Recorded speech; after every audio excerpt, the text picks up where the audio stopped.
Yo guys, before the video starts, I just wanted to say that 71% of you watching these videos aren't subscribed. Listen, it would mean the world to me if you guys would subscribe because I'm trying to hit 200k. It's a dream of mine to get there.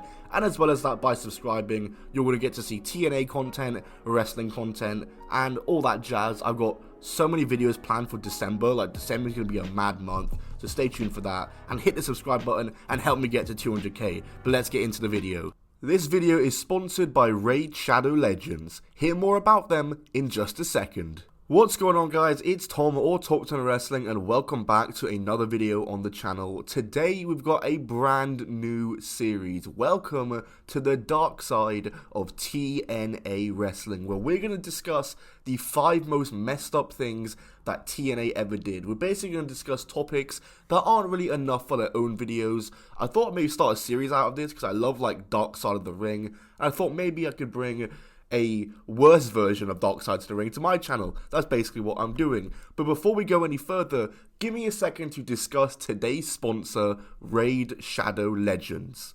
If you somehow don't know and haven't heard of Raid Shadow Legends, then where do I even begin with it? Raid Shadow Legends is a mobile game, but it's not just any mobile game because it's legit a AAA quality game which you can play on your mobile device for free. You can play it literally any time, in bed, on the toilet, or if you're attending a really boring wrestling show. When I went to download Raid Shadow Legends, the first thing I noticed is that this dude just looks exactly like Braun Strowman. In fact, he looks like Braun Strowman mixed with Sheamus from 2015, and I just knew I had to play as this guy. He's easily my favorite champion. The graphics and gameplay of this game are just incredible, and there's just so much to do. There are over 500 champions to collect, each with their own skill trees and millions of artifacts to find. Speaking of artifacts, Raid have just released the Artifact Forge, where you can save time and craft artifacts directly, as well as a whole new advanced quest system with amazing rewards. And that's not all, they also brought out some amazing new champions, and they're developing the amazing looking Doom Tower as we speak, which I am personally super excited about.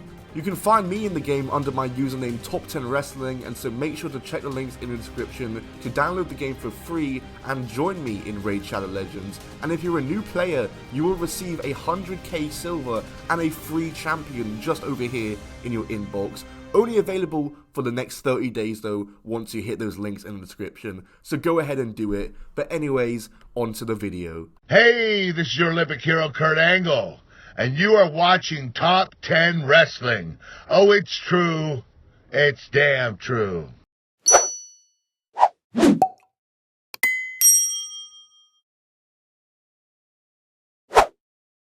The first thing to discuss, which I'm going to keep quick because it's being covered to death and I maybe might release a video on it.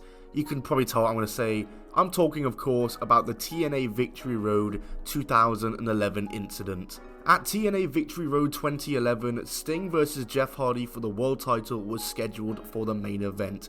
However, as Jeff Hardy was making his entrance, it was easily noticeable to every single fan in attendance and watching on TV that he was in absolutely no condition to compete and looked absolutely wasted.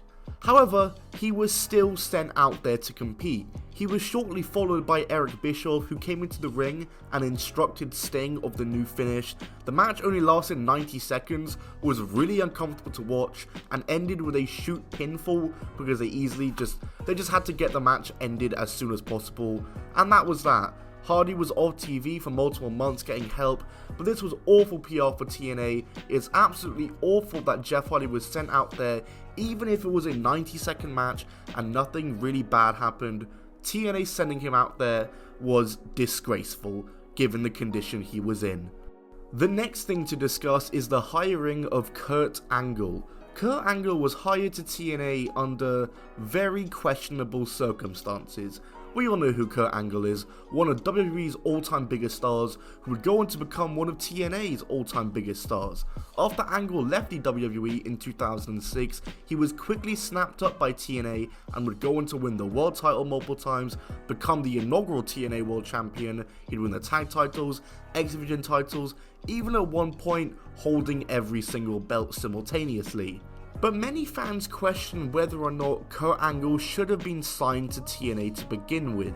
The reason why Kurt Angle left WWE in 2006 was due to his drug addiction issues.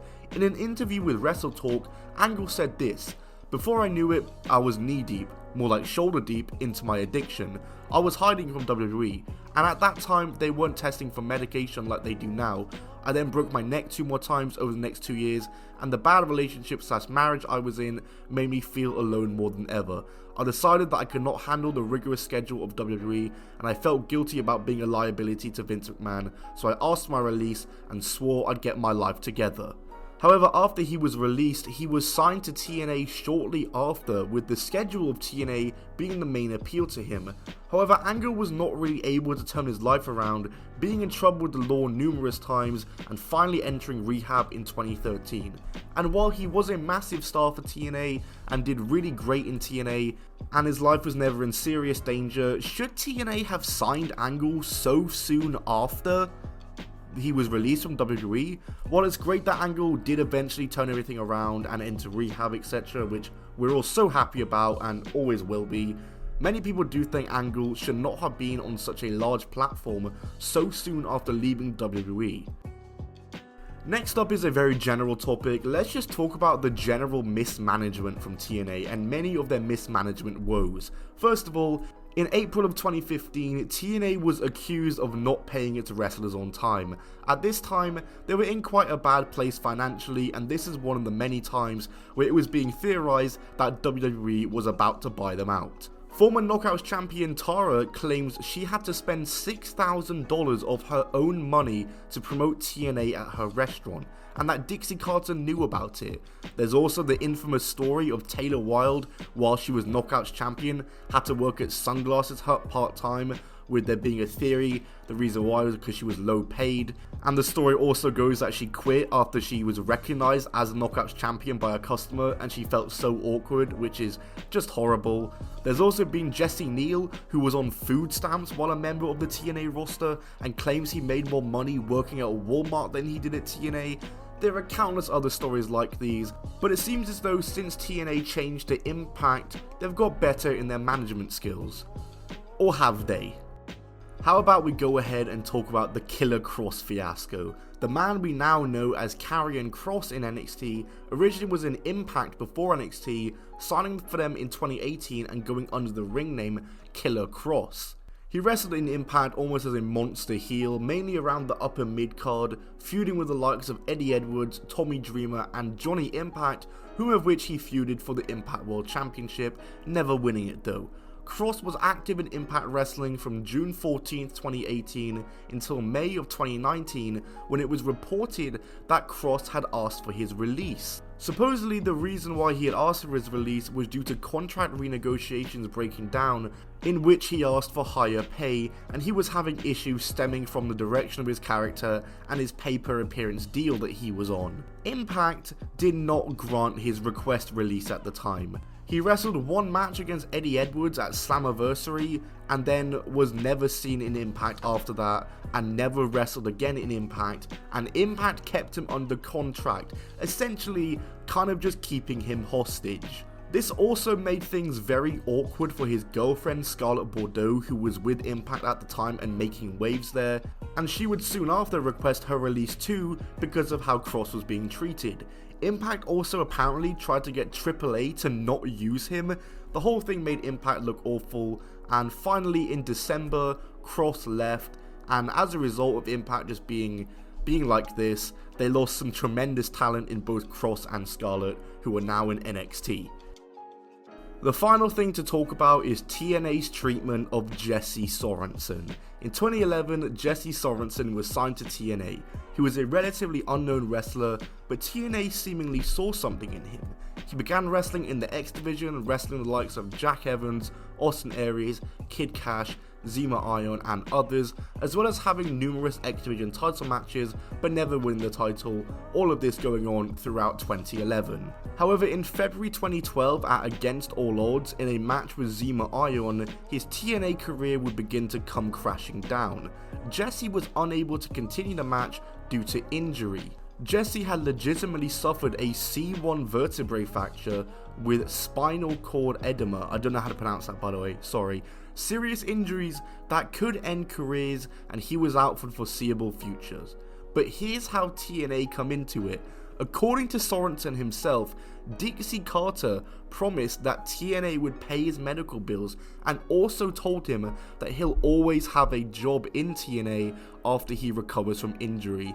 But here's the messed up part, TNA did not pay his medical bills, which caused him and Dixie to have a fallout and caused Jesse to threaten to sue them. However, later that year, he would take a production job in TNA, which Jesse has said he regrets and puts down to being young and stupid, and I guess this was Dixie's way of keeping her promise that he'd always have a job. However, he wouldn't have a job, as in July 2013 he was released and never wrestled in TNA once after getting injured, and by the time he was released, the time that he could sue them was pretty much up and there was no way he could have done anything. But I am happy to say that he did return to the ring and he is wrestling to this day, including on AEW Dark. But Dixie, TNA, that's pretty messed up. Yeah guys, thanks for watching this video and thanks for watching potentially the first episode of, I guess, the dark side, where we call it that. I got one planned for maybe Ring of Honor that we could do as a Ring of Honor related video, because there's a couple of incidents from Ring of Honor you guys have asked me to talk about, but they're not really enough for their own video. I'm literally doing this outro as I'm watching Survivor Series right now. Oh, Roman just got kicked while going for a spear. I'm rambling on. Oh, he just hit a spear. Nice one. And I think that's going to be it. 1, 2...